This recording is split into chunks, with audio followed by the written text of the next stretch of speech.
उन लोगों से आपकी कोई बराबरी हो सकती है? उन लोगों के साथ कौन सा सामंजस्य बिठाना चाहते हैं आप? आपके यहां तो सक्सेसिव प्राइम मिनिस्टर, कोई बस लेके गया, कोई पैदल ही चला गया, कोई उड़ के गया, कोई बातचीत में गया, सबने कोशिश की कि भाई हमारे साथ दोस्ती कर लो, नहीं की। 3 जंगें लड़ चुके आप, हजारों सैनिक मारे गए आपके। सन 71 की लड़ाई में हारने के बाद जब आपने 93 फौजियों को सरेंडर करा दिया, उसके बाद जीएचक्यू के अंदर रावलपिंडी में एक पॉलिसी बनी, उस पॉलिसी का नाम है bleed India with 1000 cuts. Bharat को 1000 जख्म दो जो रिश्ते रहें। उसके बाद से कोई सीधी वॉर नहीं लड़ी और आपके देश में आतंकवाद का एक नया चैप्टर शुरू किया। कभी कसाब को भेज दो, कभी कश्मीर में भेज दो, कभी पटना में धमाका करा दो, कभी कोयंबटूर में धमाका करा दो। और एक बड़ा स्लीपर सेल इस देश के अंदर उन्हीं स्थितियों में आया जिसको लोग ये कह रहे हैं कि आप उनको नागरिकता क्यों नहीं दे रहे। जो शख्स भारत का बॉर्डर क्रॉस करके आया है, भारत के सैनिक की गोली से बच के आया है, उसे भारत में क्या डर लग रहा है? वो तो ये कहता है कि आप मुझे इलीगल माइक जब तक आप नहीं बेचते जेल में रख दीजिए, खाना तो तब भी दोगे मुझे। आप मुझे बताइए, ये सड़कें बन रही हैं, ये मकान बन रहे हैं, ये सब्सिडी दी जा रही है, ये मुझे बताइए कब तक गुजराती और महाराष्ट्रियों के पैसे से देश चलेगा? ये सब्सिडी वाली दुकान बंद होगी या बढ़नी चाहिए?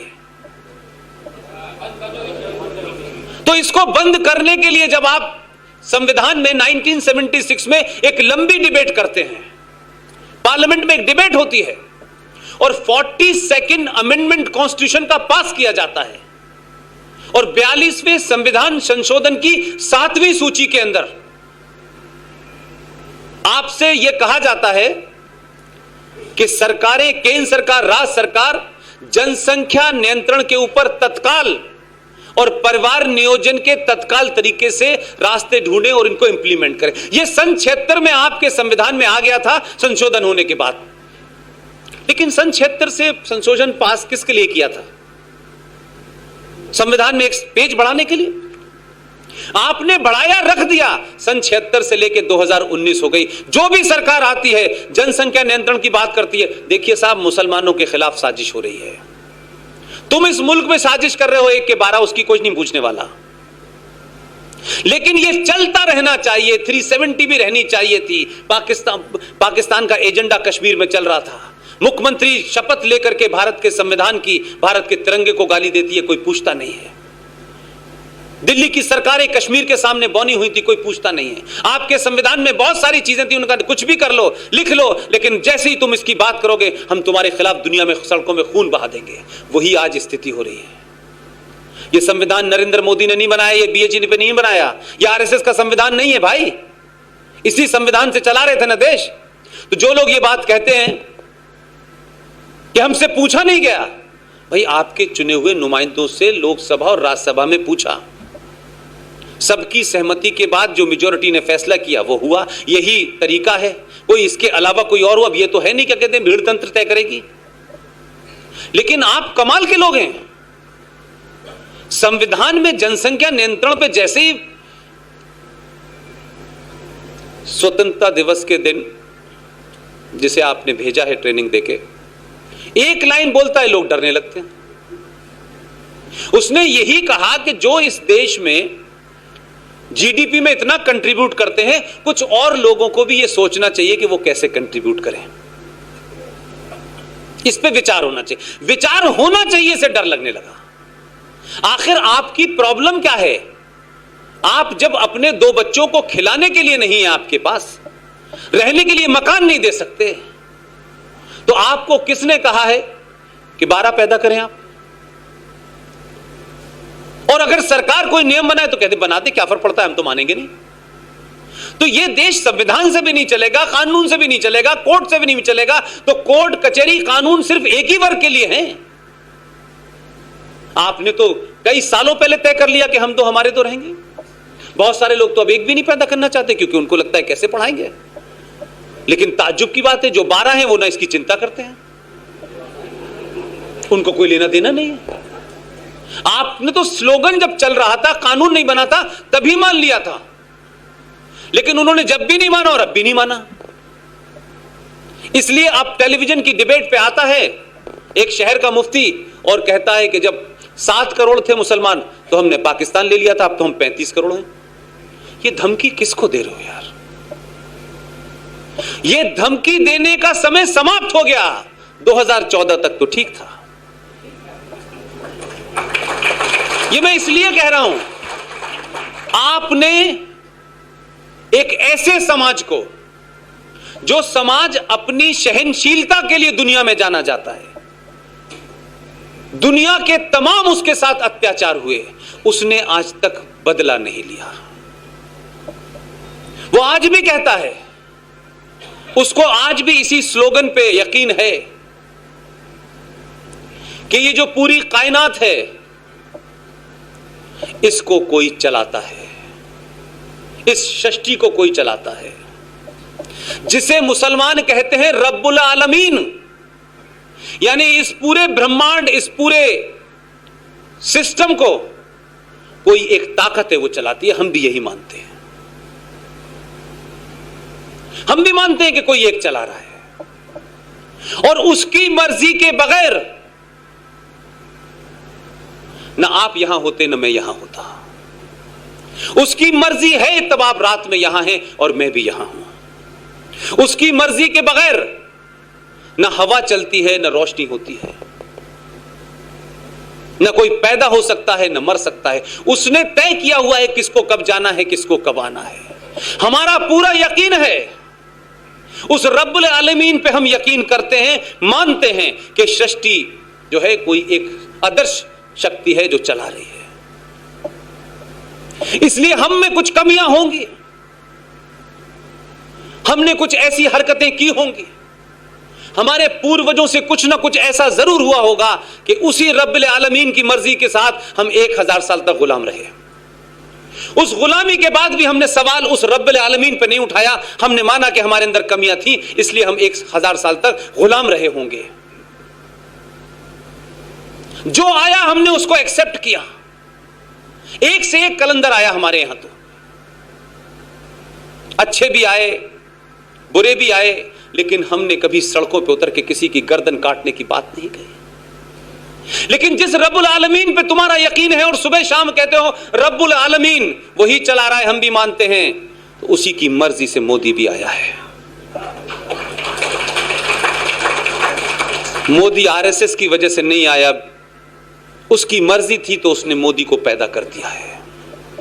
और आपने उसकी बात नहीं सुनी 2014 से 19 तक, तो उसने गुस्से में अमित शाह को भी पैदा कर दिया है। ये कोई मेरी बात नहीं है, ये किताब के उस अकीदे को एक्सप्लेन करने के लिए कह रहा हूं।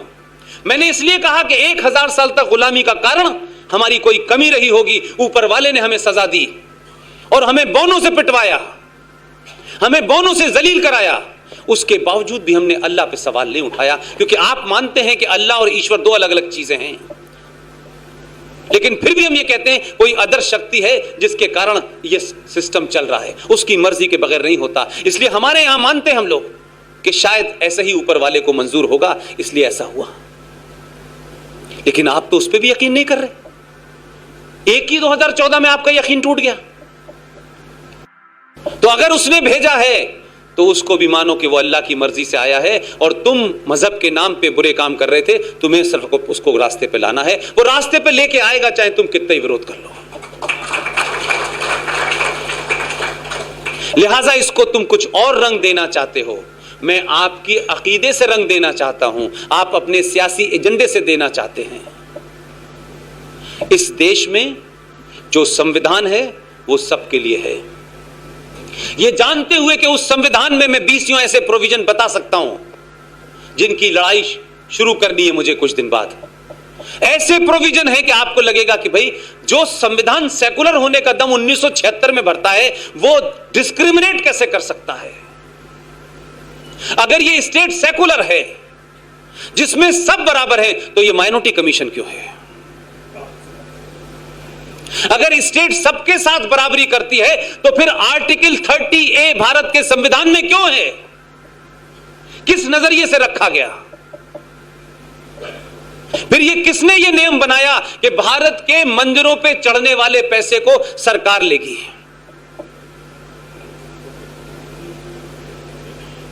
और मजारों पे चढ़ने वाले पैसे को नहीं लेगी?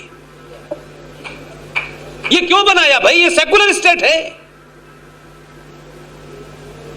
लिहाजा आर्टिकल 30A के अंदर क्यों लिखा गया कि मुसलमानों को, सिखों को, जैनों को, बौद्ध को, सबको अपने धर्म और मजहब की शिक्षा देने का अधिकार है, लेकिन हिंदू को नहीं है। आपके बच्चे सनातन नहीं पढ़ेंगे और आप उनसे कहें कि वो धर्म के बारे में जाने, तो कैसे जानेंगे? और आपने तो एक फ्रॉड नहीं किया है, कई फ्रॉड किए हैं। आपने शब्दों के साथ खिलवाड़ की है। और इन लोगों को, जो सनातन के मानने वाले लोग हैं, वो ये मानते ही नहीं थे कुछ भी हो रहा है ठीक है, कोई फर्क नहीं पड़ता। आपने इन सब का जहन खराब कर दिया है। पहले आपने कहा सारे धर्म बराबर हैं। कोई भी पढ़ा लिखा, जिसने जितनी भी रिसर्च की हो, कोई मुझे शब्द बता दे कि धर्म और मजहब में फर्क क्या है। इस्लाम से लेकर के जितने भी हैं, ये सिर्फ मजहब हैं। धर्म का अगर कोई ट्रांसलेशन हमारे साहित्य में, हमारे इतिहास में मिलता है, उसका ट्रांसलेशन होता है पंथ।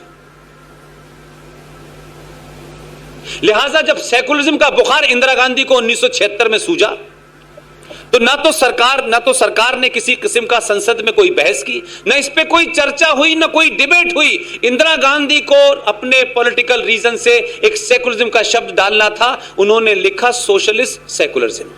और ये खास तौर से मैं इसलिए उस पर एम्फेसिस करता हूं कि जो भारत का प्रीएम्बल है, जो लॉ के स्टूडेंट हो वो इस बात को सवाल उठाएं जगह जगह कि जो प्रीएम्बल है उसके बारे में, जो इंग्लैंड का संविधान का प्रीएम्बल है, उसमें एक ही बात लिखी है और उसी का रेप्लिका है आपका। उसमें लिखा है प्रीएम्बल के बाद स्पेंट, जिसका लीगल फेटर्निटी ने मतलब मुझे यह बताया कि इसके लिखने के बाद यह समाप्त हो गया। अब इसके अंदर किसी किस्म का डॉट नहीं लगाया जा सकता। लेकिन मैं मानता भी हूं कि अगर आपको कुछ बदलाव करना था तो आप संसद में लाते कि मुझे सेकुलर और सोशलिस्ट बनाना है संविधान को। तो आपने संविधान का जो मूल है, जो बेसिक है, जो उसका प्रीएम्बल है, आपने तो उसमें भी दखलंदाजी करके अपने एजेंडे के तहत बगैर देश को बताए सोशलिस्ट और सेकुलर जोड़ दिया। और कमाल की बात क्या है कि सेकुलरिज्म की परिभाषा क्या बताई गई। एलएम सिंघवी नाम के एक बहुत बड़े बुद्धिजीवी हैं, अब नहीं है।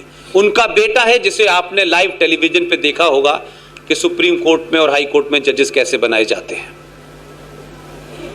उनके पिताजी का नाम है एलएम सिंघवी, बहुत विद्वान आदमी थे, मेरी भी उनसे पास की नजदीकी, बड़ी अच्छी किताबें लिखी हैं, रियल में जीनियस आदमी थे। इंदिरा गांधी ने उनको बुलाया और कहा कि इस सेकुलरिज्म का हिंदी शब्द क्या होगा। उस शख्स ने दुनिया भर की डिक्शनरियों में ढूंढा और यह कहा कि सेकुलरिज्म का अर्थ पंथ निरपेक्ष है, धर्म निरपेक्ष नहीं हो सकता। इंदिरा गांधी अड़ गई उनसे, यह सारी डिबेट मौजूद है, पढ़ लीजिएगा। इंदिरा गांधी ने कहा नहीं धर्म निरपेक्ष होगा। उन्होंने कहा अगर यह देश धर्म निरपेक्ष हो गया तो अनार्की फैल जाएगी। राजा अपना धर्म का पालन नहीं करेगा, टीचर अपने धर्म का पालन नहीं करेगा, वकील अपने धर्म का पालन नहीं करेगा, इस देश में जंगल राज हो जाएगा, धर्मनिरपेक्ष हो ही नहीं सकता कोई स्टेट। लेकिन आपने वेस्ट की अवधारणा को लाके यहां रखा और आखिर में इस बहस के बाद जब एलएम सिंघवी साहब थक गए, जब इंदिरा गांधी उनसे कन्फ्रंटेशन मोड में आ गई, तो उन्होंने अपना पेन निकाला, कहा ये आप ले लीजिए और आप ही तय कर लीजिए, मेरे हिसाब से पंथ निरपेक्ष होता है।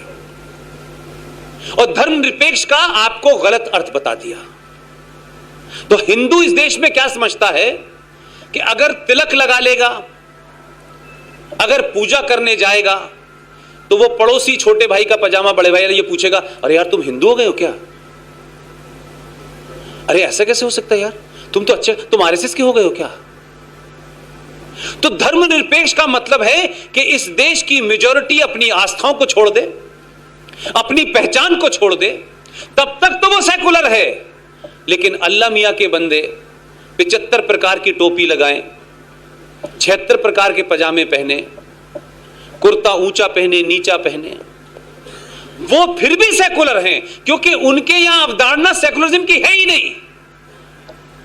इसलिए 57 मुल्कों में सेकुलरिज्म नहीं है।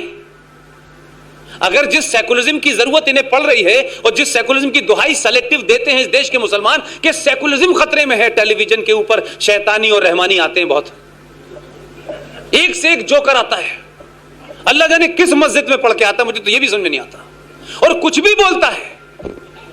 और जो हमारे अधकचरे किस्म के लोग जाते हैं, उनको ना तो डिबेट का पता है, ना उर्दू का पता है, ना कुरान का पता है, ना उनको हदीस का पता है, ना शरिया का पता है, कुछ भी बोलते हैं।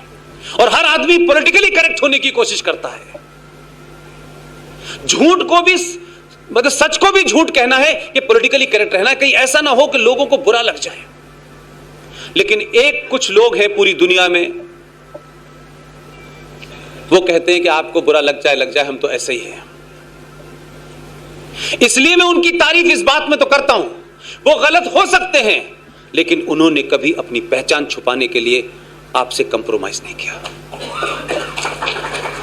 और वो अपनी पहचान का नाजायज तरीके से, गैर कुरानिक तरीके से, गैर कॉन्स्टिट्यूशनली इस देश के कानून के खिलाफ जाकर के सड़कों पे खड़ो के नमाज पढ़ते हैं कि हमें इसी की इजाजत दी गई है, हम यही पढ़ेंगे। लेकिन क्योंकि हिंदुओं को पता नहीं है, क्योंकि आपको पता नहीं है, इस्लाम में मस्जिद का कंसेप्ट होली शराइन नहीं है। मस्जिद कोई पवित्र प्लेस नहीं है इस्लाम के अंदर। इसलिए मस्जिद में के अलावा यह कहा गया है कि आप नमाज कहीं भी हो, दुनिया के किसी कोने में हो। अब उस पर दूसरी कंट्रोवर्सी हो सकती है, मैं उस पर नहीं जाना चाहता। मैं बहुत लंबा आपको कुरान शरीफ पढ़ाने नहीं आया। आप काबे की तरफ मुंह कीजिए और नमाज पढ़ लीजिए, लेकिन उसमें नीचे हिदायत लिखी हुई है। उसमें हिदायत यह है कि अगर जहां आप नमाज पढ़ रहे हो, इसमें कहीं कोई कॉमा फुल स्टॉप का कंफ्यूजन नहीं है। इसीलिए मैंने कहा आप तो कुरान को भी गलत कोट करते हैं, क्योंकि वो भी आपके लिए एक पॉलिटिकल आइडियोलॉजी है पावर कैप्चर करने की। जब आपका मन चाहता है तब आप कहते हैं कुरान मजीद पवित्र है, जब चाहता है तब आप उसमें अमेंडमेंट करके अपने हिसाब से आगे बढ़ जाते हैं। अगर है तो पूरा मानो, नहीं तो झूठ मत बोलो। उसी में लिखा हुआ है कि जिस शख्स को भी आप कहीं भी नमाज पढ़ें और किसी को भी अगर इतना सा भी एतराज हो गया कि भाईजान यहां नमाज मत पढ़िए, उसके बाद नमाज पढ़ी हुई हराम होगी, अल्लाह नहीं उसको कबूल करेगा। लेकिन भारत में इस्लाम का पॉलिटिकल एजेंडा यह है कि मंदिर तोड़ेंगे हम 30,000 और उस पर नमाज पढ़ेंगे,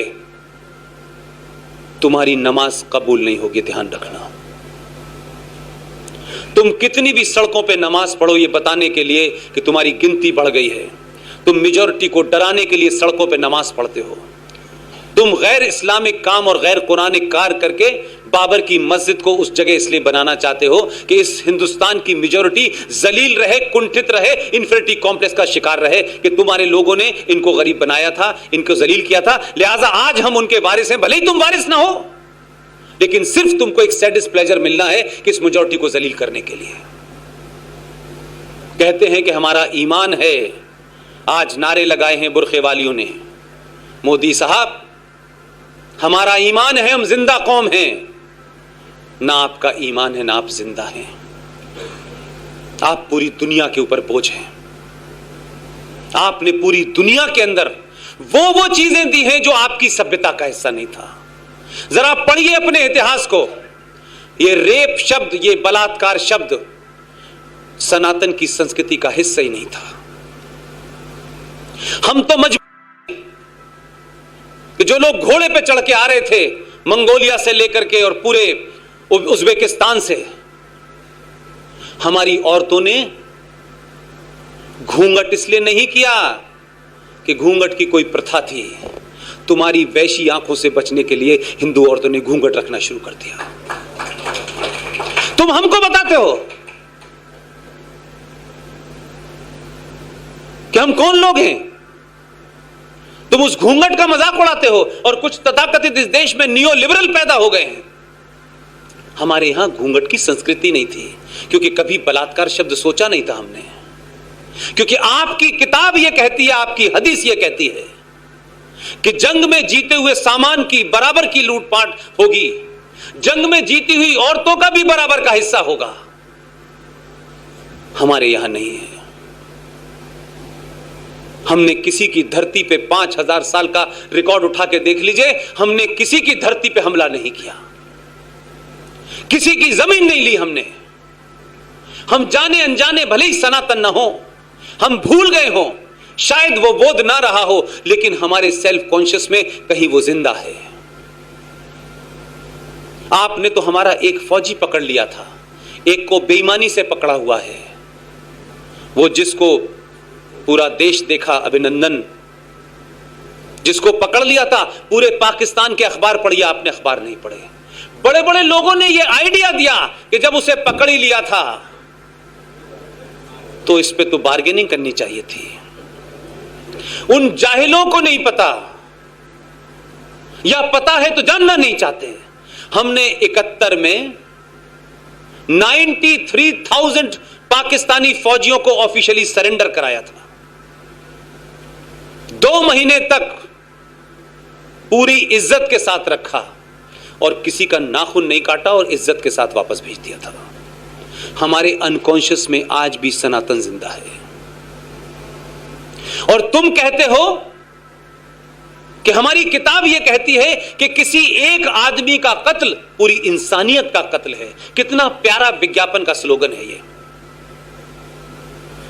एक फौजी भारत का, जो भारत के लिए लड़ रहा था, पाकिस्तान का फौजी भी पाकिस्तान के लिए लड़ता है, उससे कोई इंडिविजुअल झगड़ा नहीं होता किसी का, वो गलती से रह गया। उसने बहुत मिन्नतें की। मेरे बुजुर्ग बाप हैं, तुम यातना दे सकते हो मुझे, लेकिन मेरे साथ ऐसा मत करो। उस जिंदा फौजी की आंखें निकालनी, गुर्दे निकाल लिए, उसके शरीर का हर अंग निकाल लिया और भारत को टेलीफोन करके डीजीएमओ को कहा कि आपका एक फौजी हमारे यहां, उसे ले जाइए। उस फौजी का नाम था सौरभ कालिया, जिसके फादर ढंग से बोल नहीं पाते, अपना मेंटल बैलेंस खो बैठे। तुम बताते हो इस्लाम की शिक्षा।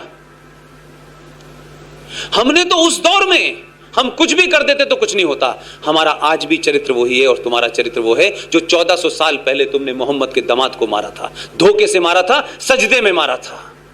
तुम्हारा कोई ईमान नहीं है। तुम दुनिया के अंदर इसको बस सूरत करने आए हो।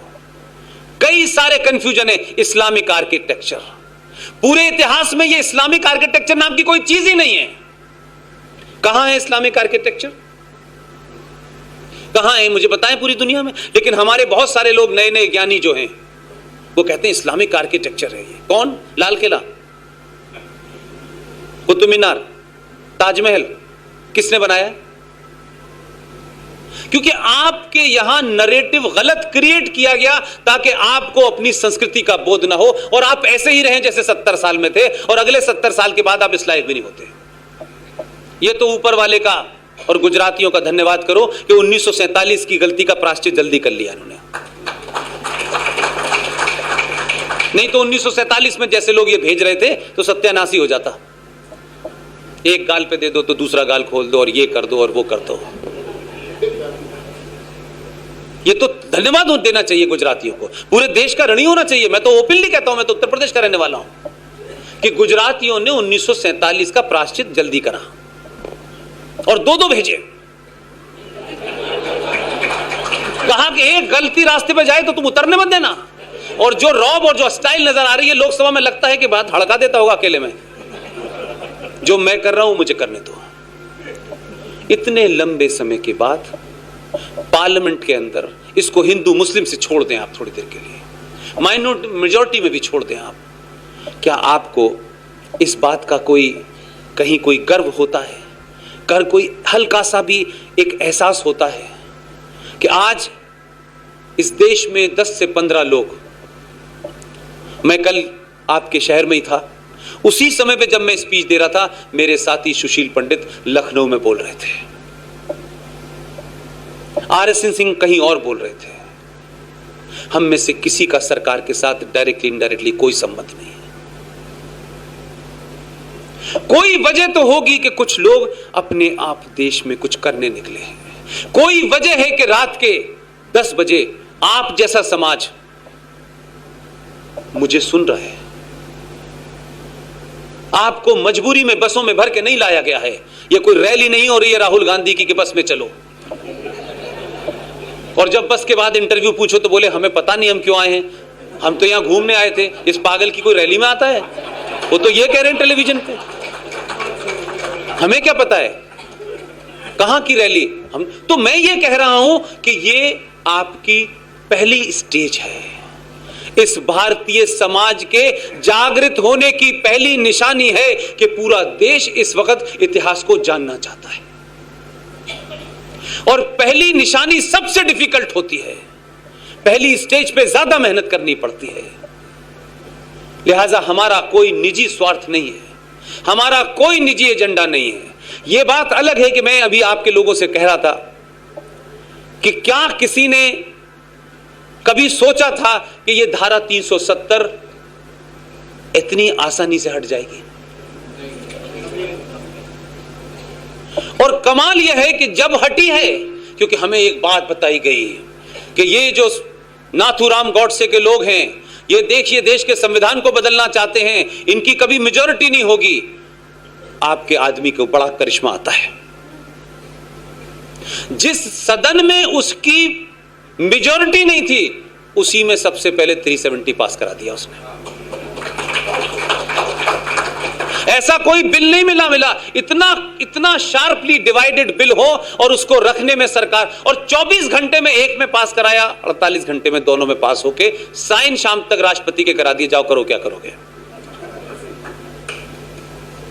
इसलिए जब आपकी पॉलिटिकल विल, हर चीज को आप वोट बैंक के नुक्ते नजर से देखेंगे तो दिक्कत होगी। कुछ चीजें राष्ट्र के लिए देखिए। आपका बड़ा कंट्रीब्यूशन है। देश माने न माने, जो हम 15-20 लोग हैं उसको पूरी ईमानदारी से कहते हैं। इसी समाज के लोग पूरी दुनिया में फैले हुए हैं। मैं आपको बात इसलिए कह रहा हूं कि मैं भी एक जगह इस्तीफा देके आया हूं, लेकिन रात के 2-2 बजे तक, 4-4 बजे तक किसी महिला की उम्र 80 साल है, कोई 42 साल की है, कोई 90 साल के कैलिफोर्निया में रह रहे हैं, बात करते करते आधे घंटे तक रोते रहते हैं और मुझे सुनना पड़ता है। जो लोग संपन्न हो गए, इस्टेब्लिश हो गए, उनको जिंदगी में अब कुछ नहीं चाहिए।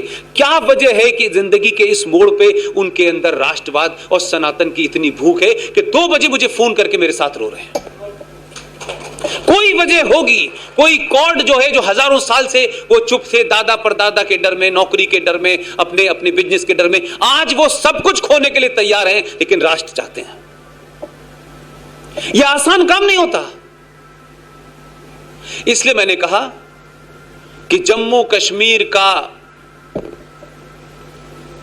PDP, पीपल्स डेमोक्रेटिक पार्टी, जिसकी सदर महबूबा मुफ्ती है, उसका MP जब ये कह रहा था तो मैंने कहा इसके ऊपर हंसा जा सकता है या रोया जा सकता है, लेकिन उस बेहया, बेशरम और बेगैरत मेंबर ऑफ पार्लियामेंट की हिम्मत देखिए, जिस कश्मीर में उसी सूबे का पहला आदमी भारत का पहला मुसलमान गृह मंत्री बना। मैं ये बात बार बार अपने भाषणों में इसलिए याद दिलाना चाहता हूं कि सड़क पे चलते हुए लोग जब आपसे कन्फ्रंट करें तो पूरी ताकत के साथ, फैक्ट फिगर के साथ घटना का जिक्र करें और उसको बेनकाब करें।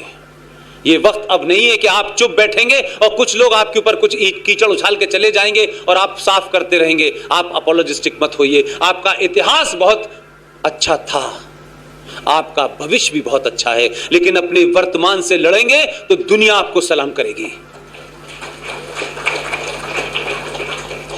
2 दिसंबर 1989 को भारत में पहला मुसलमान गृह मंत्री बना। जब यह मुसलमान गृह मंत्री बना तो किसी ने यह सवाल ही नहीं पूछा इस देश में, और मैं कहीं नौकरी करता था। यार ये सवाल तो पूछना चाहिए कि उसी दौर में मेरा जर्नलिज्म शुरू हुआ है। किसी ने यह सवाल ही नहीं उठाया। हमारे देश में तो छोटी छोटी बातों पे गृह मंत्री को, प्रधानमंत्री से लोग जवाब पूछने लगते हैं कि प्रधानमंत्री को जवाब, गृह मंत्री जिम्मेदार है। 1986 में जब रामलला का ताला खुला उत्तर प्रदेश में, प्रधानमंत्री कौन था? देश के महान कंप्यूटर युग के युवा प्रधानमंत्री थे। उस ताला खुलने की पहली प्रतिक्रिया कश्मीर में हुई थी। यह खबर छपने नहीं दी, यह खबर बाहर नहीं आई। मैं इसलिए कहता हूं कि जो षड्यंत्रकारी हैं, जो गद्दार हैं, जो इस देश को तोड़ रहे हैं, जो खोखला कर रहे हैं, उनकी साजिशों को अगर नहीं समझेंगे तो आपका भविष्य कभी ठीक नहीं होगा। आप अगर जाग गए हैं 1000 साल के बाद तो अभी सोइए मत। 86 में सबसे बड़ी घटना हुई। उस वक्त ये मुफ्ती मोहम्मद सईद कांग्रेस पार्टी का अध्यक्ष था और कश्मीर में पोस्टेड था। फारूक अब्दुल्ला का रिश्तेदार जम्मू कश्मीर में उस वक्त वजीर आला था, चीफ मिनिस्टर। उसकी प्रतिक्रिया में 500 मंदिरों को तोड़ा गया। वो देश में खबर नहीं छपी, किसी को नहीं पता ये बात। लेकिन 86 में जिस आदमी की देखरेख में ये सब हो रहा था, पूरा कश्मीर में, चाहे वो अब्दुल्ला हो, चाहे वो मुफ्ती हो, चाहे वो सैफुद्दीन सोज हो, 3 धाराओं के लोग थे, सब खामोश रहे। क्या उसने महान कार्य किया भाई साहब कि 86 से मात्र 30 साल के अंदर, मात्र 3 साल में देश में एक ऐसा प्रधानमंत्री बना कि जिसने प्रधानमंत्री बनते ही अपनी टोपी बदल ली। उनको लगा ये टोपी लगाना अब मेरे सियासी मामलात के लिए ज्यादा जरूरी है। वो देश के ऐसे पहले प्रधानमंत्री थे जिन्हें मोहम्मद साहब की चिंता थी और मोहम्मद साहब के जन्मदिन पे वो छुट्टी घोषित करके गए, एक सेकुलर स्टेट में। उस पे भी कोई एतराज नहीं है। 2 दिसंबर 1989 को वीपी सिंह देश के प्रधानमंत्री थे और 2 दिसंबर 1989 में भारत के पहले मुसलमान गृह मंत्री ने शपथ ली। आप इसको जरा अपने फ्लैशबैक में जाएं। 2 दिसंबर को शपथ लेता है भारत का मुसलमान गृह मंत्री और 8 दिसंबर 1989, मात्र 6 दिन के अंदर उसकी बेटी का अपहरण हो जाता है। कमाल का था। नहीं गृह मंत्री था तब तक नहीं हो रहा था, अब गृह मंत्री हो गया तो हो गया। वो बेटी कहां गई, किसने उसका अपहरण किया? 89 में ऐसा तो नहीं था कि इस देश के अंदर अखबार नहीं छपते थे, टीवी भी था और दुनिया का टीवी आते थे। रॉयटर्स से लेके एफपी के करस्पॉन्डेंट भी वहां मौजूद थे। लेकिन वो लड़की कब घर पे वापस आई, कितना उन्होंने सताया, कितना उन्होंने मारा, पता नहीं चला आज तक। 6 दिन में बेटी गायब हुई, 2 दिन में वापस आ गई। चंद 10 दिन के अंदर गुलाम नबी आजाद के घर में एक बच्चा गायब हो गया। 27 आतंकवादियों को छोड़ा गया। सैफुद्दीन सोज के घर में उनकी भांजी बेटी गायब हुई, आपने 7 आतंकवादियों को छोड़ दिया। एजेंडा सिर्फ यह था कि आतंकवादियों को छोड़ने के लिए कोई रास्ता निकालना था, तो उन्होंने अपने बेटियों को दांव पे लगा करके छुड़वा दिया। यह कमिटमेंट है उनका आतंकवाद के प्रति। और वही गृह मंत्री जो 2 दिसंबर 89 में गृह मंत्री बना, मात्र 50 दिन भी नहीं पूरे हुए थे उसके अपने कैबिनेट के। 19 जनवरी 1990 को पूरी दुनिया में इससे बड़ा एक्सोडस नहीं हुआ। उस गृह मंत्री की देखरेख में, फारूक अब्दुल्ला की देखरेख में, और ये तमाम मक्कार जो कश्मीरी मुसलमान लीडर हैं, ये कश्मीर में उस वक्त कहां मर गए थे जब 6 महीने तक चिल्ला चिल्ला के बताया गया कि काफिरों कश्मीर को छोड़ दो। पहला नारा। दूसरा नारा, कश्मीर हमें चाहिए, कश्मीरी मर्द पंडितों के बगैर और कश्मीरी पंडित औरतों के साथ। उन्होंने कहा या तो बदल जाओ या कन्वर्ट हो जाओ, या भाग जाओ, या मरने के लिए तैयार हो जाओ। वो कश्मीरी में नारा है, जलेऊ गलेऊ कटेऊ करके, अगर कोई कश्मीरी होगा बता देगा। ये नारे सब मस्जिदों से लग रहे थे। देश का गृह मंत्री सो रहा था क्या? किसी ने उसका कुर्ता पकड़ के पूछा कि तेरे रहते हुए तेरे अपने राज से 5.5 लाख कश्मीरी हिंदू पंडितों को उनकी पहचान, उनके फेथ के कारण आपने मारा पीटा, 2,500 लोगों को मार दिया, 5.5 लाख लोग भाग गए। अपने ही देश में पिछले 30-35 साल से कहां रह रहे हैं, किन हालात में रह रहे हैं? कुछ गुजरात में सेटल हो गए, कुछ मुंबई में सेटल हो गए, कुछ दिल्ली की सड़कों पे चाय की छोटी छोटी दुकान कर रहे हैं। और ऐसे रईस लोग थे जिन्होंने अपनी जिंदगी में कभी 10 से 15 डिग्री का टेम्परेचर नहीं देखा, वो 55 डिग्री टेम्परेचर में रह रहे हैं।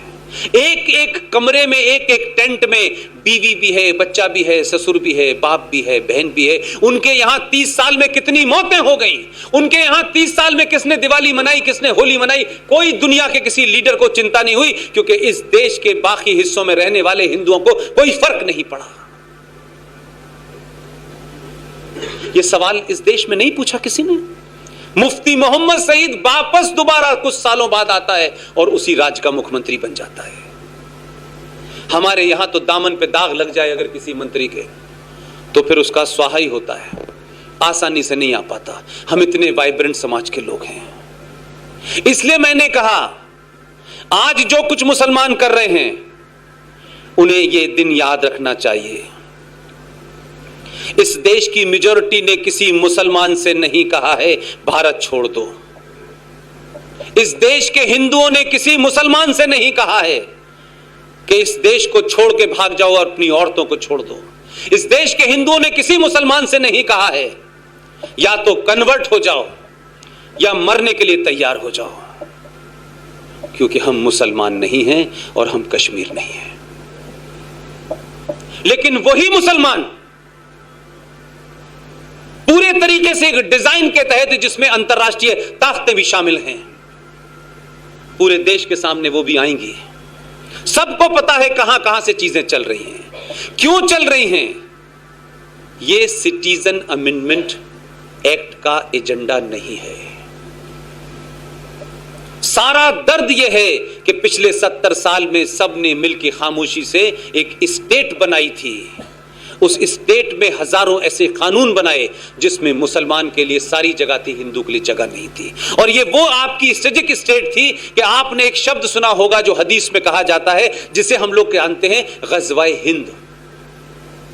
ये गज़वाए हिंद आसमान से नहीं आना था। उस हदीस में कहा गया है कि यह गज़वाए हिंद किसी पैगंबर के के नेतृत्व में लड़ा जाएगा। और यह गज़वाए हिंद यह है कि जब तक इस हिंदुस्तान पर इस्लाम की हुकूमत नाफिज नहीं हो जाती, यह कंप्लीट नहीं है। मुसलमान भाइयों, पूरी ईमानदारी के साथ, यह मुराद तुम्हारी कभी पूरी नहीं होगी। और अगर कोई करने की कोशिश करेगा तो उसे होने नहीं देंगे।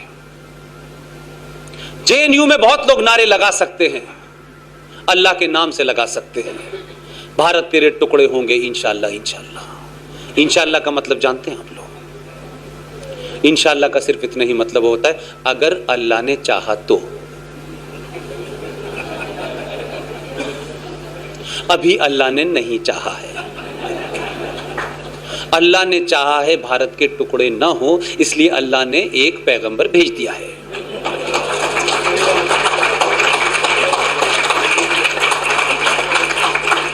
लिहाजा बहाना कोई भी हो सकता है। यह बिल बहाना है आपका। आपकी प्रॉब्लम कुछ और है, आपको दर्द कहीं है, बता कहीं रहे हैं। आप इस समाज को समझते हैं कि दिल्ली में नेहरू जी हैं, गांधी जी कहीं टहलने चले गए हैं। यह समझ से बाहर निकाल दो। ये 2019 का भारत है, सड़कों पे लोग हिसाब पूछेंगे इस देश से, ध्यान रखिएगा। ये देश को सेकुलरिज्म के नारे में बहुत बेवकूफ बनाया है लोगों ने। अगर ये नहीं होते, और आपको समझ नहीं आता है, आपको समझ नहीं आया कि 2014 में मोदी पैदा क्यों हुआ। अगर आप ऐसा करते तो मोदी पैदा ही नहीं होता। आपने मजबूर कर दिया इस देश को कि मोदी पैदा कर दे। और इतना मजबूर मत कीजिए, मैं फिर बता रहा हूं, अभी भी कहीं ठहरने की गुंजाइश है। इस देश में अभी भी लोग सच को सच कहने वाले हैं, चाहे उनकी अपने धर्म के और अपनी कम्युनिटी के खिलाफ ही क्यों ना चाहे। तुम तो गलत बात को भी सही कहना चाहते हो, सही बात को भी गलत कहना चाहते हो, और चाहते हो कि इस देश की मेजॉरिटी मान ले। इस समाज को, जो समाज 1000 साल की गुलामी के बाद भी टॉलरेंट है, उसे इनटॉलरेंट होने पे मजबूर मत करो। दुनिया में कमजोर से कमजोर चीज भी उसकी एक क्षमता होती है, उसके बाद फिर वो ये मान लेती है चाहे मैं मर जाऊं लेकिन बर्दाश्त नहीं करूंगी। ये 2014 और 2000 सिर्फ घटना मात्र से पैदा नहीं हो गया है कि कोई मनमोहन सिंह से नाराज था। 2014 में तो कह सकते हैं, 2019 में इस देश के सनातनियों ने 19 पैदा किया। सारे नुकसान होने के बाद, 1000 सवाल होने के बाद, इकोनॉमी खराब है, जीएसटी लगा दिया, तब भी इस देश ने पहली बार एक राष्ट्र के रूप में सोचा कि हमारा नुकसान हो जाए लेकिन राष्ट्र का नहीं होना चाहिए। इसलिए 2019 पैदा हुआ है। इसलिए मैंने बार बार कहता हूं कि जितनी आग लगानी है एक बार लगा लो। ये देश देख ले, शांति प्रिय हम के लोग, अल्लाह के मानने वाले लोग, एक इंसानियत की बात करने वाले लोग, अल्लाह की राह पे चलने वाले लोग कैसे उस मुल्क को आग लगा रहे हैं जिस मुल्क में इस्लाम उनका मजहब नहीं है। दुनिया में जहां जहां तुम्हें शरण मिल रही है, सब वो मुल्क हैं जहां इस्लाम नहीं है। अगर इस्लाम के मानने वाले हो और पूरे ईमानदार हो तो इस कसौटी पे तय होगा कि भारत की माइनॉरिटी सुरक्षित है या नहीं है। हमने तय करा कि पाकिस्तान में माइनॉरिटी सुरक्षित नहीं है, और हमने सिर्फ हिंदू को नहीं, हमने तो क्रिश्चियन तक को दावत दी है कि आप आ जाएं हमारे। और जो हमारे यहां वैलिड डॉक्यूमेंट के साथ आया है उसके डॉक्यूमेंट एक्सपायर हो गए हो, ये अलग बात है, लेकिन बॉर्डर से छुप के और अंदर से घुस के नहीं आया। इसलिए घुसपैठिए में और शरणार्थी में फर्क है। दोनों को एक तराजू में मत तोलो। अगर ईमानदार हो, अगर हामिद अंसारी नामर्दूद, एक बेहया बेशरम आदमी जिसने इस मुल्क के साथ अपने पद पे बैठे हुए गद्दारी की है, उसके बारे में कम पता है आप लोगों को। ईरान में वो भारत का एम्बेसडर था, छोटी मोटी गद्दारी नहीं है। लेकिन इस देश के सेकुलर निजाम में किसी मुसलमान की गद्दारी को गद्दारी कहना सेकुलरिज्म को गाली देना माना जाता है। उस शख्स ने अपने रहते हुए आपकी फॉरेन खुफिया एजेंसी के 3 लोगों की पहचान को उजागर कर दिया, जिसने ईरान के नेशनल गार्ड ने रात में हत्या कर दी उनकी। इसके ऊपर कोई एक्शन नहीं हुआ, क्योंकि एक्शन होगा तो कहा जाएगा मुसलमान यहां खतरे में है। ये ब्लैकमेलिंग बंद करो। ये समाज अब ब्लैकमेल नहीं होगा। अगर यहां का मुसलमान ईमानदार है, ये जो जावेद अख्तर है, ये फरहान है, ये उनकी पत्नी है, और कई बावले घूम रहे हैं इस देश में, और आपके यहां जो समय समय पे जिन्हें डर रखता है, उनसे कहिए चौराहे पे खड़े होकर के कि अगर ईमानदार हो और भारत में मुसलमान सुरक्षित नहीं है, और भारत के मुसलमान को यहां की मेजॉरिटी से डर लगता है, तो मैं तो कहता हूं डर लगना चाहिए, लगना चाहिए। लेकिन मेरा दूसरा आर्गुमेंट है, आप ईमानदारी से जो भी आपको पवित्र जगह लगती हो अपनी मस्जिद के अलावा, और मस्जिद, सारे मक्कार मुसलमान वहां खड़े हो जाएं, मौलवी हो, मुफ्ती हो, हाजी हो, एक्टर हो, करेक्टर हो, ड्राइवर हो, कंडक्टर, सब खड़े हो जाएं, और पाकिस्तान और बांग्लादेश से यह मांग करें कि हमारे मुल्क में हम सुरक्षित नहीं हैं, हमारे मजहब को हिंदुओं से और सनातनियों से खतरा है। पाकिस्तान और बांग्लादेश की हुकूमत से कहें कि आप भी अपने यहां सिटीजन अमेंडमेंट बिल लेके आए, और जो मुसलमान इस देश में सुरक्षित नहीं है वो वहां जा सकता है। और पाकिस्तान की हुकूमत अगर इस्लाम और मुसलमान के लिए इतनी चिंतित है कि मुसलमान कहीं पे उसके साथ में, वो तो पाकिस्तान की मुसलमान को, सरकार को ओपनली कहना चाहिए कि जो जो मुसलमान भारत में सुरक्षित नहीं है वो पाकिस्तान आ जाए, हम नागरिकता देंगे। मेरा आज दावा है मेरा, एक मुसलमान चला जाए यहां से कि मुझे पाकिस्तान की नागरिकता चाहिए, आप जो कहेंगे मैं करूंगा। लेकिन ये मक्कार सिर्फ आपको डराने के लिए कहते हैं कि भारत में मुसलमान सुरक्षित नहीं है। कह के तो देखो, जाओ तो वीजा तो अप्लाई करो कि हम वहां जाना चाहते हैं, हम टिकट भी कहेंगे और कोशिश करेंगे एक ही तरफ की दें। ईमानदार तो बनो। तुम मस्जिद के बाहर जुमे का इस्तेमाल इसलिए करते हो कि जुमे का मुकद्दस दिन होता है, उसमें ज्यादा तादाद में मुसलमान नमाज पढ़ते हैं और नमाज में तराबियां और आयतें भी लंबी पढ़ी जाती हैं। लिहाजा तुम उस मूवमेंट का इस्तेमाल करके, क्योंकि भीड़ ज्यादा होगी तो जामा मस्जिद का दिन कोई भी बंद की कोशिश करते हो, कोई भी बंद की कॉल देते हो तो जुमे को इसलिए देते हो कि मुसलमान होंगे, और खुतबे में मौलवी जो तुमको जहर बोलता है उसको तुम पिलाते हो। हिम्मत नहीं है तुम्हारे अंदर, मस्जिदों का इस्तेमाल करते हो तुम भारत सरकार के खिलाफ। तुमने कश्मीर में यह किया, और आज जिस तरीके के नारे लगे हैं जामा मस्जिद से बाहर, और कहते हैं हम ईमान वाले हैं। ईमान वाले बहुत कम पैदा हुए हैं तुम्हारे अंदर, और माफ करना, जो ईमान वाले हुए हैं वो भी हमारी वजह से पैदा हुए हैं, हमारी वजह से पैदा हुए हैं। हमने उनके ईमान को डिगने नहीं दिया, और तुम जैसे लोग डिगाना चाहते थे उनसे भी बचा के रखा। इसीलिए हम अब्दुल कलाम तो पैदा कर सकते हैं, लेकिन तुम अगर पैदा करोगे तो अफजल गुरी करोगे। लिहाजा तुम्हारे अंदर क्षमता है अफजल गुरु और याकूब मेमन पैदा करने की, हमारे अंदर क्षमता है एपीजे अब्दुल कलाम पैदा करने की, हमारे अंदर क्षमता है कि हम एएच अहमदी पैदा कर सकते हैं। यह सिर्फ हमारे साथ रहने का कारण है। 1000 साल से तुम हमारे साथ हो, इस सब के बावजूद भी कि हमारे दादा परदादा माओ बहनों को आपने लूटा मारा, उसके बावजूद भी हम नहीं बदले। अगर हम बदल गए, हम सनातनी हो गए जिस वक्त, तो AK-56 लेके भाग जाओगे तुम। ध्यान रखना इस बात का। इसलिए इस टॉलरेंट समाज को, अहिंसक समाज को, इसको हिंसक मत बनाओ। यह तुम्हारी जिम्मेदारी है। दुनिया में आतंकवाद जहां जहां सफल हुआ है वो मेजॉरिटी आतंकवाद सफल हुआ है। चाहे पंजाब में सिखों ने किया हो, चाहे कश्मीर में मुसलमान कर रहे हो। इस देश की मेजॉरिटी में अगर 1% लोग दीवाने हो गए तो 15 मिनट का टाइम नहीं मांगोगे। हम बार बार कह रहे हैं, हम इग्नोर कर रहे हैं, तुम हमारी इग्नोरेंस को हमारी कायरता समझ रहे हो।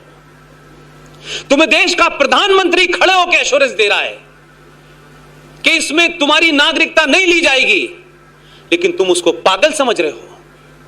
तुमको ऐसा लगता है कि यह प्रधानमंत्री हमारे घर पे आए, हमारी ठोड़ियों में हाथ डाले, हम इसको जलील करें, बताएं कि हमारी ताकत के सामने ये झुक गया और अब हमारे से पूछने आया है, बताओ मेरे भाइयों क्या करो। यह नहीं होने वाला, हम उसको ऐसा नहीं करने देंगे। वो देश का प्रधानमंत्री है, तुम्हारा गुलाम नहीं है। उसने भारत के संविधान और भारत की संसद में जो काम किया है वो 24 कैरेट का लीगल काम है, क्योंकि तुम्हें इलीगल काम करने की आदत पड़ गई थी और तुमने जिन लोगों को तख्तों पे बिठाया वो तो ऐसे लोग हैं। अभी वीर सावरकर के परिवार के कोई साहब मुझसे मिलने आए थे, मैंने उनसे कहा थोड़ा सा आप लोग सचेत रहें। पहले फर्जी नाम लिया गांधी का, जब गांधी के नाम से सत्ता मिल रही थी तब तक गांधी अच्छा था। मैंने कहा सावरकर साहब का ध्यान रखना, अब इन्हें गांधी के नाम से नहीं सावरकर के नाम से मिलेगी, इसलिए नाम बदलना चाहते हैं ये। इसलिए नहीं कि मैं सावरकर नहीं हूं, आपने कहना चाहते थे मैं सावरकर जल्दी बन जाऊंगा, चिंता मत करें। क्योंकि आपने सिर्फ 2 इलेक्शन के अंदर बगैर गाली दिए ऐसा काम करा है कि जिसके पिताजी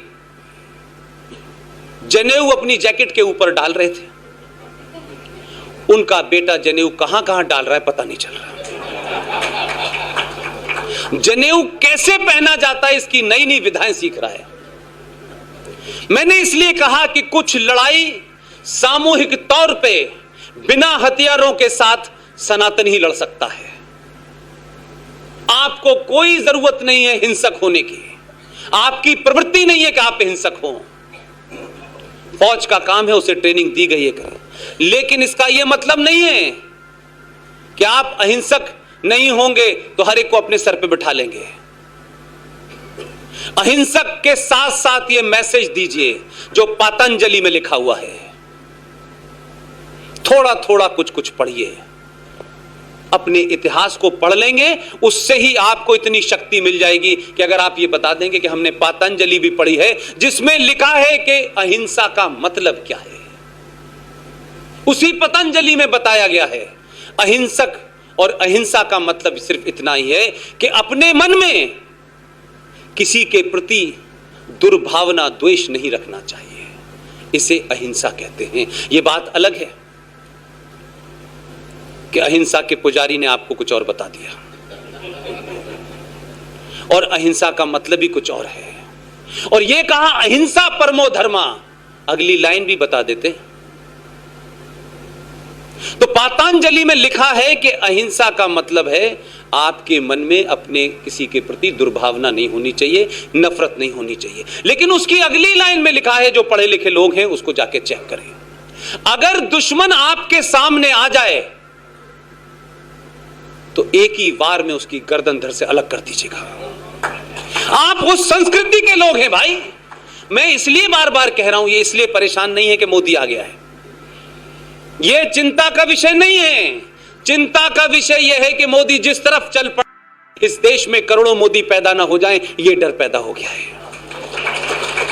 और अगर करोड़ों मोदी पैदा हुए तो ये पतंजलि को फॉलो कर लेंगे तो दिक्कत होगी, फिर गांधी को भूल जाएंगे। संकट लंबा है, इसलिए षड्यंत्र बहुत गहरा है।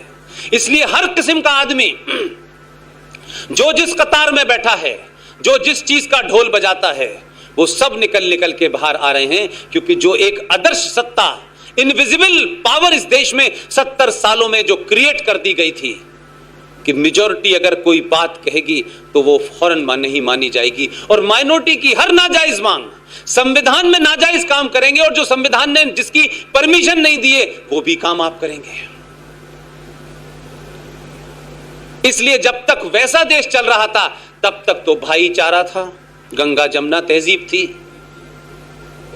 अब एक नई गंगा जमुना तहजीब आई है, अब वो बुरी लग रही है। तो हम तो तुम्हारा हक नहीं मार रहे, लेकिन तुम बताओ कि तुमने इसी हिंदुस्तान में जिस हिंदू के टैक्स के पैसे से तुम्हारे घर चलते थे जम्मू कश्मीर में, क्योंकि तुम कुछ उदा के ऐसा पैदा नहीं करते थे कि जिससे तुम्हारा राज्य चल जाए। तुम्हारी एंटी हिंदू सोच कैसी है कि जो मेरे पैसे और मेरे टैक्स से पूरा राज्य चलता था, उस राज्य ने इसी देश के उन लोगों को 70 साल से इसलिए नागरिकता नहीं दी कि वो हिंदू थे। और ये भटके हुए मूर्ख महान अंबेडकर की जाहिल औलादें जो घूम रही हैं, ओपनली कहता हूं मैं, अंबेडकर से बड़ा कोई राष्ट्रवादी नहीं था। हमको अंबेडकर के बारे में सेलेक्टिव बताया गया है। अंबेडकर ऑन पाकिस्तान, अंबेडकर ऑन इस्लाम पढ़ लें, जो उनकी किताब है, खुल जाएंगे दरवाजे। और आपके साथ में क्या किया है कि वो लोग इस पार्टीशन के बाद ये जो आज हो रहा है, कराची मेरा हेड ऑफिस 12 साल रहा है, गुरु मंदिर रोड कहलाती थी वो, वहां एक मंदिर था उसको खत्म कर दिया, अब उसका नाम, उससे पहले वो रामनाथ ओझा रोड कहलाती थी। उस कराची में ये घटना आपने नहीं सुनी, उस कराची के अंदर अभी जो लोग 1.5% नहीं आए हैं, ऑर्डर जारी किया गया है कि ये जितने भी दलित हैं इनके साथ खबरदार किसी ने कोई अत्याचार किया। इसलिए नहीं कि दलितों से प्रेम हो गया है, इसलिए कि कराची की सड़कें और टॉयलेट कौन साफ करेगा। यह बात दुख की है, तकलीफ की है मुझ जैसे आदमी के लिए। जम्मू कश्मीर में 1957 में स्ट्राइक हो गई थी सफाई कर्मचारियों की। बख्शी गुलाम मीर साहब प्राइम मिनिस्टर थे, उन्होंने अपनी काबीना के 2 लोगों को भेजा कि इस गंदगी को साफ करने के लिए हिंदुओं में एक कम्युनिटी है, एक कास्ट है वाल्मीकि, उनको लेके आओ, नहीं तो महामारी फैली हुई है। वो दोनों लोग गुरदासपुर गए, पठानकोट गए, अमृतसर गए, 200 वाल्मीकियों को लेके आए। सन 1957 की आपको बात घटना बता रहा हूं। और वो 200 वाल्मीकि आए, उन्होंने कहा हम आपको नौकरी देंगे, लेकिन आर्टिकल 35 आ चुका था 54 में। उन्होंने कहा साहब हम तो इसकी वजह से नहीं दे सकते हैं। वो गरीब लोग थे, वो नौकरी करने लगे, सफाई हो गई, शेख साहब खुश। आपको बताऊं दुनिया का सबसे बड़ा अत्याचार क्या हुआ है? ये शब्द गलेवान पकड़ना चाहिए आपको। कोई दलित लीडर आपके सामने आ जाए, ये मेरी बहन बैठी हुई है रेखा बर्णवाल, ये उस समाज से आती हैं, अपनी मेहनत पे डॉक्टर बनी है, पीएचडी है, और यहां हिंदुत्व के लिए भी लड़ती हैं, देश के लिए भी लड़ती हैं, और सनातन के लिए भी लड़ती हैं। ये इसी महाराष्ट्र की है। इन्होंने मुझे फोन करके कहा मैं राखी बांधना चाहती हूं। मैंने कहा बांधिए ना, क्या दिक्कत है? मेरी 4 बहनें हैं, 5 हो जाएंगी, क्या दिक्कत हो जाएगी? कोई प्रॉब्लम नहीं है। उन 250 जो थे, 200 जो वाल्मीकि थे, आज उनकी गिनती 2.5 लाख है। नफरत का आलम देखिए, जो पाकिस्तान में था वही कश्मीर में हो रहा था, क्योंकि वहां भी इस्लाम के मानने वाले मेजॉरिटी में थे और यहां भी इस्लाम के मानने वाले मेजॉरिटी में थे। लेकिन कोई फर्क नहीं पड़ा, क्योंकि आपके पैसे से भी पल रहे थे, इसके बाद भी उन्हें शर्म नहीं थी, इस बात का डर नहीं था। आप जरा सा कोई काम गलत कर देते तो आप इतने अपॉलोजिस्टिक हो जाते हैं। उन्होंने 57 के अंदर उन लोगों को नौकरी दी और जम्मू कश्मीर के संविधान में सर्वसम्मति से एक एग्जीक्यूटिव ऑर्डर पास किया। उस एग्जीक्यूटिव ऑर्डर में यह कहा कि ये 200 वाल्मीकि लोग यहां रह सकते हैं, पढ़ सकते हैं, लिख सकते हैं, लेकिन ये एमबीबीएस की डिग्री ले लें, ये इंजीनियर बन जाएं, ये कंप्यूटर इंजीनियर बन जाएं, लेकिन राज्य की सरकार सिर्फ इन्हें भंगी की नौकरी देगी। ये पता था आपको कि नहीं पता था? और नहीं पता था तो कौन बताता आपको भाई? वो लोग जामा मस्जिद से निकल के कहते हैं जय भीम और जय मीम। कमाल के लोग हैं। आप जहां मेजॉरिटी में हैं वहां आपने संविधान में एग्जीक्यूटिव ऑर्डर पास करके कहा कि इनकी नस्ल दर नस्ल ये यही रहेंगे, लेकिन दलित रहेंगे, और दलित होने के बाद ये डॉक्टर नहीं बनेंगे, ये इंजीनियर नहीं बनेंगे, पढ़ते रहें। आज उस समाज के लिए जरा जाकर पूछिए कि धारा 370 नहीं हटी, 35A नहीं हटा उनके लिए। आज इंग्लिश टॉयलेट है। 57 में शेख साहब की गंदगी की डलिया कच्ची लेके चलते थे और पूरे मुंह उनका गंदा और कपड़े हो जाते थे। उन बच्चों में से आज राष्ट्रीय चैंपियन बन रहे हैं। ये 370 और 335 पे नहीं हटी है, उनके लिए एक सदी की गुलामी खत्म हुई है, वो आज आजाद हैं। वो भारत सरकार के SC ST नियम के तहत जो सुविधाएं मिलती हैं उसके आज हकदार हैं। आज उनको जम्मू कश्मीर की अलग से नागरिकता नहीं लेनी, क्योंकि उनको नागरिकता दे देते, और अगर उनको अलग से नागरिकता नहीं लेनी पड़ती तो जम्मू कश्मीर की विधानसभा की 87 सीटों में से 5 सीटें उनके रिजर्वेशन की हो जाती, तो ये दलित हमारे बराबर कैसे बैठ सकता था? क्योंकि शेख साहब तो अल्लाह मियां के यहां से उतर के आए हैं, उनके बराबर में कोई कैसे बैठेगा? और जन्नत में रह रहे हैं। इतनी नफरत का आलम है। वो लोग आपको नीचा दिखाने के लिए, क्योंकि आपने जो भूलें की हैं, लंबे समय से जो आपने भूलें की हैं, जानबूझ के की हैं, अनकॉन्शियसली की हैं, किसी ने सवाल नहीं कोई पूछता। हर आदमी आता है, ब्राह्मणों ने दलितों के साथ ये किया, ब्राह्मणों ने ये किया, फला, ये ठीक माना। ब्राह्मण आज दलितों की जो स्थिति है वो अपर कास्ट की वजह से, ये भी मान लिया। ये अपर कास्ट तो 1947 में आई है। 1000 साल से इस देश पर राज किसका था? जो राज कर रहे थे, क्या उन्होंने दलितों को राजा बनाया था? कोई किंग बनाया था इन पे मुगलों ने? आज उन्हीं की नाजायज वारिस क्या कहते हैं कि हम और दलित और मुसलमान भाई भाई हैं। ये दलित मुसलमान भाई भाई का पाखंड सिर्फ इतना ही है कि जो आपकी सनातन संस्कृति की जो कंपोजिशन था उसमें हर एक का काम बटा हुआ था। उस काम को आपने बांटते बांटते उनको अपने से इतना अलग कर दिया। जो ताकत के साथ लड़ते थे, जो पूरी तरीके से उनको चैलेंज करते थे, आपकी बेवकूफी और आपकी इग्नोरेंस ने उस कम्युनिटी समाज को आपसे अलग कर दिया। और वो लोग जिन्होंने उन्हें मारा, अत्याचार किया, वो आज कहते हैं जय भीम और जय मीम। कोई पूछने वाला नहीं है कि भाई दलितों की स्थिति अगर ये थी और मुगलों ने बहुत तो फिर तो बहुत कुछ अच्छे होने चाहिए थे। फिर अंबेडकर को गायकवाड़ साहब की जरूरत नहीं थी कि वो उनके स्कॉलरशिप पे बाहर पढ़ने जाते हैं, फिर तो उनको बहुत कुछ होना चाहिए था। फिर मुगलों के जाने के बाद 2-4 बड़े राजा होने चाहिए थे। फिर दलित दलित क्यों रहा? लेकिन ये झूठ चलाया जा रहा है और आपने उस झूठ को आगे चलने दिया है। इसलिए आप सबसे मेरी बड़ी विनती है, मैं अपने लिए आपसे कुछ भी नहीं मांगना चाहता। अगर गलती हो गई है, अगर कल सुबह से भी सुधार लेंगे तो भी जल्दी रास्ते पे आ जाएंगे। कोई फर्क नहीं पड़ने वाला है, कोई छोटा और बड़ा नहीं होने वाला है। और आप तो जिस संस्कृति में हैं उसमें तो बड़े होने का मतलब ही होता है कि जितने आप झुक जाएं। आप राष्ट्रपति बनाएंगे, आप चीफ जस्टिस बनाएंगे, ये भूख नहीं है। उनके दर्द इस बात का नहीं है कि उन्हें आपने सत्ता में प्रधानमंत्री नहीं बनाया, आपने तो 2-2 राष्ट्रपति बना दिए। उनका दर्द यह है कि समाज ने उसे एक्सेप्ट नहीं किया है। ये 3-3 बार गले इधर 3 बार गले इधर मिलके मुसलमान के यहां सेवैयां खाने तो पंडित जी जाते हैं। लेकिन मेरा क्या कसूर है कि मैंने कश्मीर के संविधान के होने के बावजूद भी मेरे पास हजारों ऐसे रास्ते थे कि मैं किसी सेकंड भी अपने आप को दलित से मुसलमान बन जाता तो मेरी ये दशा नहीं होती। उन्होंने शेख साहब की गंदगी, उनके बच्चों ने, उनके परिवारों ने, आज उसी समाज के बच्चे जो हैं MBBS डॉक्टर हैं, इंजीनियर हैं, भारत के राष्ट्रीय खेल के चैंपियन हैं। उन्होंने अगर एक सेकंड के लिए सोचा होता कि अगर हम मुसलमान हो जाएंगे तो हमारी ये दशा खत्म हो जाएगी, लेकिन इतनी गंदगी को बर्दाश्त किया 70 साल तक, लेकिन अपना धर्म नहीं छोड़ा। हमसे बड़े हैं वो लोग, हमसे बड़े सनातनी हैं। इसलिए कई झूठ आपने चलाए। यज्ञोपवीत संस्कार का झूठ आपने खूब चलाया। यज्ञोपवीत संस्कार सनातन संस्कृति में होता क्यों है, उसको क्यों किया जाता है? वो कोई धर्म का पाखंड का हिस्सा नहीं है।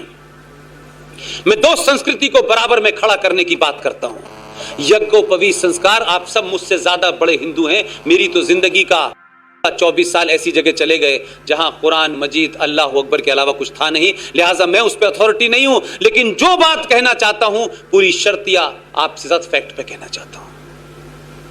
यज्ञोपवीत संस्कार क्यों होता है?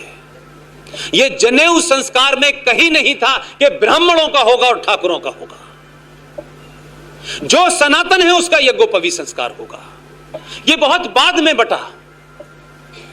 यज्ञोपवीत संस्कार का सिर्फ इतना ही मतलब है कि जब बच्चा मां की गोद से निकल करके पढ़ने के लिए गुरुकुल में जाने के लिए तैयार होता है, तब उसका जनेऊ या यज्ञोपवीत संस्कार होता है। उस यज्ञोपवीत संस्कार में जो जनेऊ उसको पहनाया जाता है, उसका सिर्फ इतना ही मतलब होता है कि ये जब तक तुम पहने हुए हो, तुम्हारी जब तक शादी ना हो जाए, तुम्हें ब्रह्मचर्य का पालन करना है। जरा पैरेलल तो देखिए 2 सभ्यताओं की बात। एक सब धर्म है और एक मजहब है। उसी उम्र में जब उसका यज्ञोपवीत संस्कार होता है तो शांति प्रिय धर्म के मानने वालों के यहां एक कैंची से जो है एक नए किस्म का संस्कार होता है। इसलिए मैंने कहा आप अपनी जड़ पे जाइए तो आपको प्रॉब्लम का पता चल जाएगा। जो संस्कार उनके यहां होता है उस संस्कार में बहन भी बराबर है, मां की बहन की बेटी भी बराबर है, फूफी भी बराबर है, फूफी बेटी भी बराबर है। इसलिए उस मजहब के मानने वाले के पैगंबर की 13 बीवियों में एक 54 साल की उम्र में 7 साल की बीवी भी थी। क्योंकि जिस दरमियान में आप उसे कहते हैं ब्रह्मचर्य पालन करना है, उनके यहां बता दें ब्रह्मचर्य को कैसे तोड़ना है, इसकी ट्रेनिंग दी जा रही होती है। इन 2 संस्कृतियों के बीच में कौन सी मिलावट की बात आप कर रहे हैं? जहां रेप करना जस्टिफाई किया जाता हो। क्या पाकिस्तानी फौज ने, यह कोई हमारा लिखा हुआ इतिहास है क्या पाकिस्तानी फौज में बांग्लादेश में बंगाली मुस्लिम औरतों की नस्ल सुधारने के नाम पर 2500 औरतों का रेप किया गया, यह कह के पंजाबी फौजी ने कि हमें नस्ल सुधारनी है अपनी। ये जस्टिफिकेशन है उस फौज का।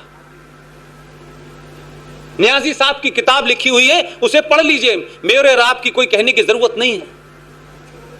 लिहाजा मेरी आप सबसे विनती है, 3 बार गले मिलें, घर वापसी की बेकार की कोशिश न करें।